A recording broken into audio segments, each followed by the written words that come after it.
Vamos começar por aqui. Já antes desta decisão, discutia-se muito a sua constitucionalidade no meio político. É uma surpresa para ti ou já contavas com esta decisão? Bom, em primeiro lugar, o facto de termos estado a falar de dois acórdãos, um relativo às alterações ao Código Penal, que é esta última matéria que aqui foi referida, e da perda de nacionalidade, não quem cometa crimes no seu país de origem, mas quem cometa crimes depois de atribuída a nacionalidade, num período de tempo, e que essa condenação seja por crimes superiores a 4 anos. E depois, outras 4 normas, de facto, relativamente à lei da nacionalidade propriamente dita.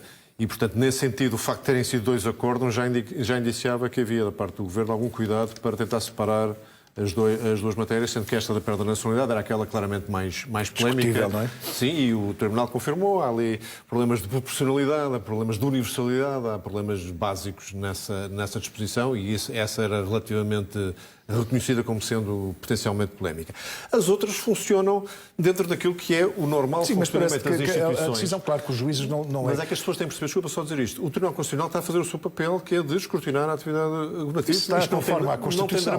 Não tem drama nenhum. Aliás, das quatro normas consideradas inconstitucionais, 2 delas são por indeterminação, que é como quem diz, não se percebe muito bem os casos em que se aplicam ou não. É como quem diz, a lei pode ser mais bem definida, mais particularizada, como se diz em juridiquês, mais densificada. Portanto, é uma coisa que o Parlamento fará com necessidade. O que é essencial para mim é que não entremos aqui nem naqueles que acham que o Tribunal Constitucional é um obstáculo permanente na realização de qualquer reforma, nem aqueles que acham que o Tribunal Constitucional tem razão sempre que abre a boca.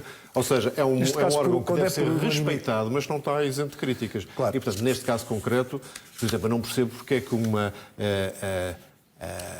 condição de que as pessoas não podem ter tido condenações com penas superiores a 2 anos e ser um impedimento para o requerimento da nacionalidade, não percebo porque é que isso é uma limitação. Um Estado tem o direito de dizer que as pessoas querem ou não querem atribuir a sua nacionalidade em determinadas circunstâncias, certo? Porque é que isso é, de alguma forma, desproporcional. Não sei, portanto, talvez seja a forma como está feita, porque diz que impede o pedido. Eu acho que seria mais equilibrado, se calhar, que impedisse a concessão da naturalidade e não o pedir em si. A questão é, a tua visão, ou seja, os juízes aqui não estão contra nem a favor da lei, estão a verificar se ela é conforme a Constituição. O conteúdo da lei poderia ser outro qualquer. A questão é a tua visão da Constituição. Este e outros casos faz-nos crer que é preciso mudar a Constituição ou está bem assim? Não. Nenhum dos princípios que hoje foi invocado é um princípio que deva desaparecer. Os princípios da proporcionalidade, da universalidade, a mesma determinação das leis. Ou seja, as leis têm que estar bem feitas, as pessoas têm que saber quais são as regras que efetivamente se aplicam. Ou seja, as leis têm que ser determinadas. Portanto, acho tudo normal. O que não pode acontecer, repito, é que agora entremos aqui num braço de ferro em que determinadas forças políticas vão para um lado e dizem nada do que está na lei da nacionalidade faz sentido, quando muitas das normas não foram... Até diria as principais. Não, mas é que o principal desta lei, o que foi, e que se discutiu muito na altura, era o aumento do período de residência para poder pedir a nacionalidade. E isso não foi tocado. E, portanto, muitas outras normas não foram tocadas e são constitucionais. Portanto, isso é uma vitória para quem queria alterar a lei da nacionalidade. Outros vão dizer, não, e se não houver o tal perda da nacionalidade por via da comissão de crimes depois da obtenção da nacionalidade, não queremos lei nenhuma. Não. Qualquer avanço no sentido de ter uma lei de nacionalidade mais coerente com aquilo que foi a lei de estrangeiros aprovada, entretanto, e já entrou em vigor no final de outubro, e aquilo que será a lei de retorno, que há de ser discutida em breve, a coerência global deste conjunto de leis é que fará sentido. Portanto, do meu lado, enquanto Presidente da República, ou candidato a Presidente da República, o que eu gostaria de ver feito é que houvesse esta atitude de naturalidade perante uma decisão do Tribunal Constitucional que apreciou a lei e lhe foi presente de acordo com os atuais princípios, e que as forças políticas tenham o bom senso de redigir melhor aquelas que são indeterminadas e arranjar alternativas para aquelas que foram consideradas inconstitucionais. Eu acho que é possível fazê-lo e sairmos daqui com uma lei da nacionalidade mais adequada, melhorada, digamos assim. Melhorada e adequada aos tempos modernos. A lei do trabalho também tem sido fortemente contestada à esquerda, o que motivou uma greve geral. Primeiro pergunto, eu, da minha memória, eu não me recordo que uma lei antes de chegar ao Parlamento tenha merecido uma greve geral.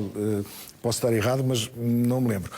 O que quer dizer que foi pôr os pés à parede, digamos assim. Sim, também não me recordo. Foi uma greve que te fez sentido? É um instrumento legal, obviamente, mas que te faz sentido?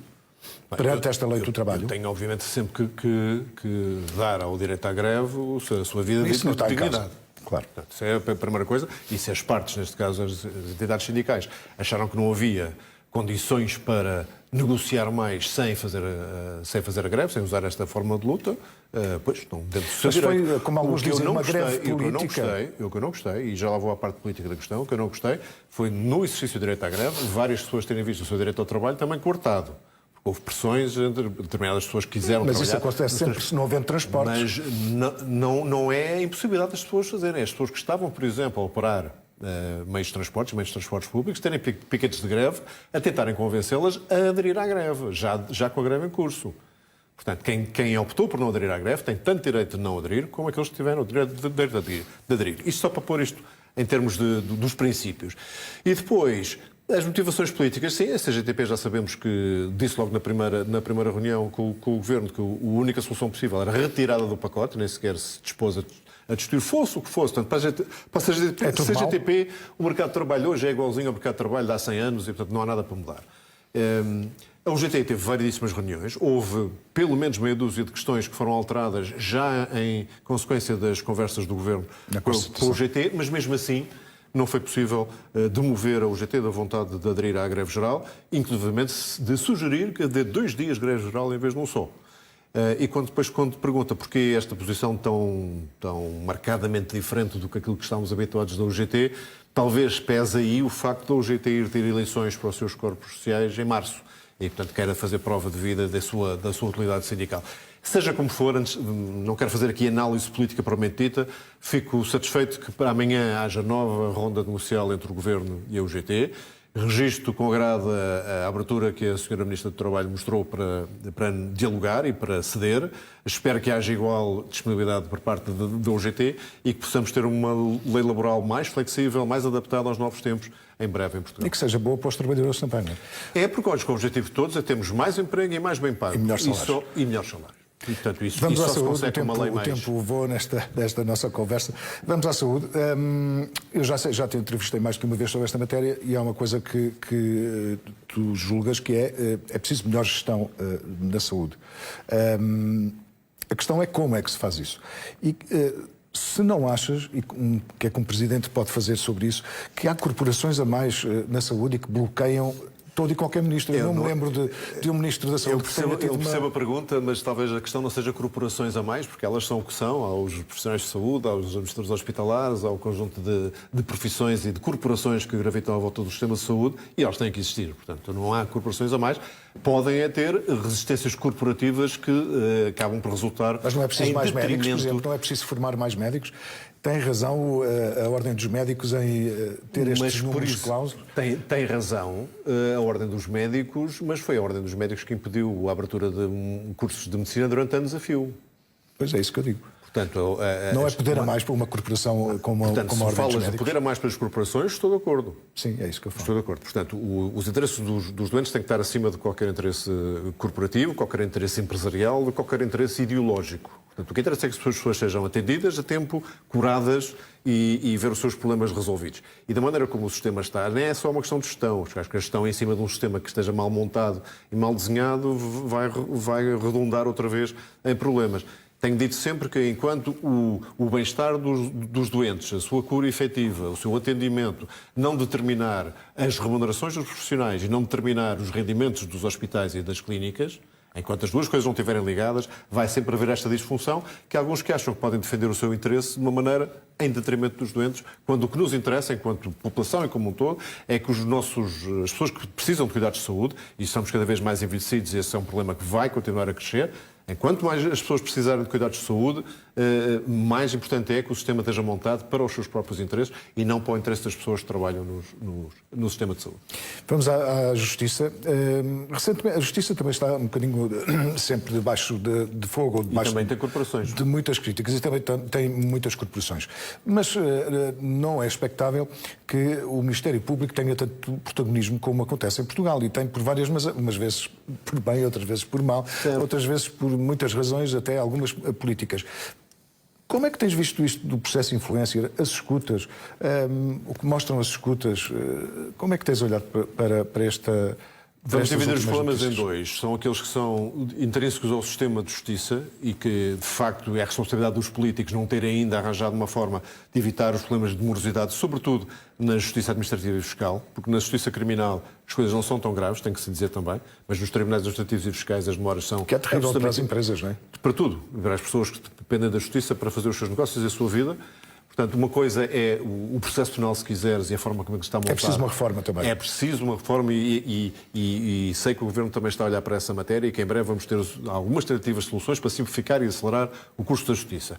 Outra coisa, independentemente da forma mais ou menos morosa, mais ou menos correta como está a funcionar a justiça, é a comunicação daquilo que está a ser feito. A população não entende determinadas demoras, não entende determinadas ações, as escutas que tu falaste, outras ações inspectivas, não entende.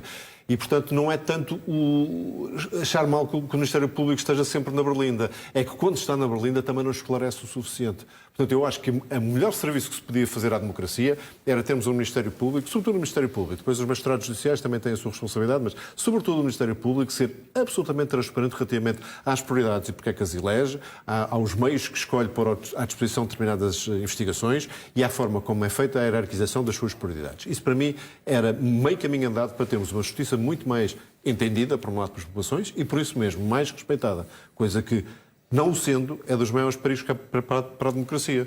Quando uma população deixa de confiar na justiça de um Estado, dentro deste Estado de Direito é que a justiça é um dos seus pilares fundamentais, quando as pessoas deixam de confiar, deixam de entender, temos um problema maior. É isso que eu gostava de evitar, apelando sempre ao Procurador-Geral da República e, enquanto possível, Presidente da República, é isso que faria.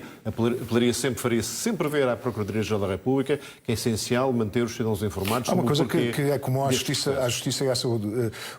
As pessoas que trabalham no setor dizem sempre que há falta de meios, há permanentemente falta de meios. Achas que esse é um problema dos dois, da saúde e da justiça? É falta de meios mesmo?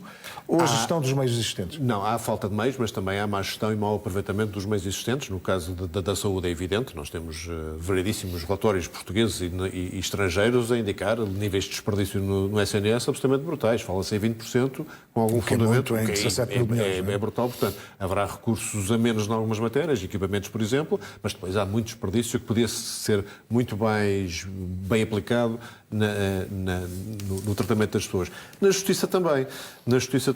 Eu vou dar um exemplo, porque tem 2 dias, é um caso muito falado, este caso de pedofilia que se revelou anteontem, penso que até que foi o Correio da Manhã que trouxe isso a lume, aparentemente só foi descoberto por iniciativa de forças policiais estrangeiras, do FBI concretamente.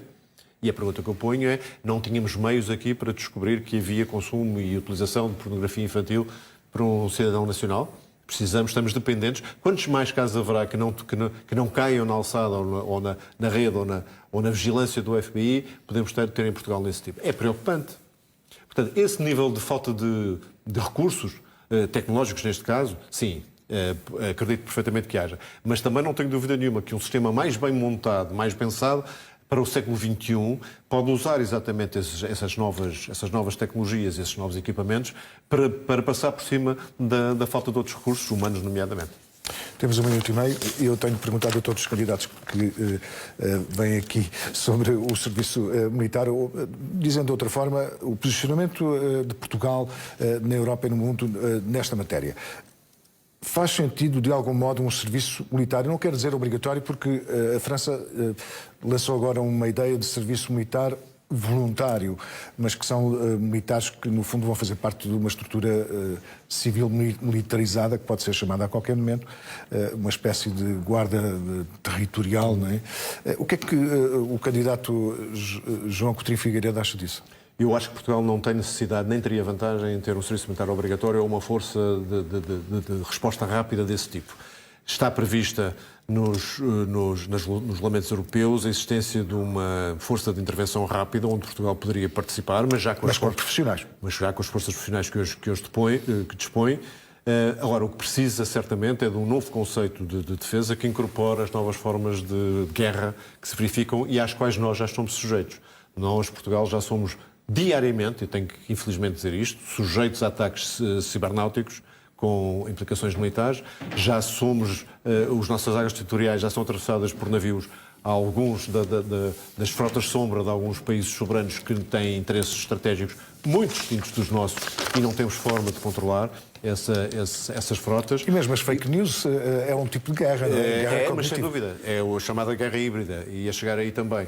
E, portanto, nós necessitamos de formas de combater, nos protegermos desse tipo de guerras que não passam pela mobilização e pela conscrição de jovens portugueses para essa matéria. Portanto, acho que devemos ter um novo conceito de defesa que nos permita defender dessas ameaças, mas que não passam pelo serviço militar obrigatório ou semi-voluntário. Obrigado por teres vindo aqui ao Grande Muito obrigado. Jornal. A casa é sempre um gosto.